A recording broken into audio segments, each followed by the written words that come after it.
chào cả nhà nha. Hôm nay thì bên em lên cho cả nhà là một cây bông giáo nha nè, giáo 3 lớp mà chuồng nó lai lai giờ cúc nha, thôi mình có nói giáo đi, 3 4 lớp mà nhiều cây bông, trời,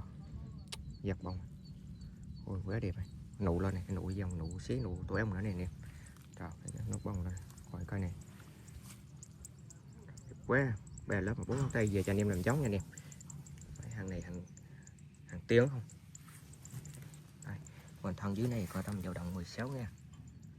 Cái dàn nụ này em thấy không, đứt nụ này, đứt nụ đứt bông, coi giật bông này,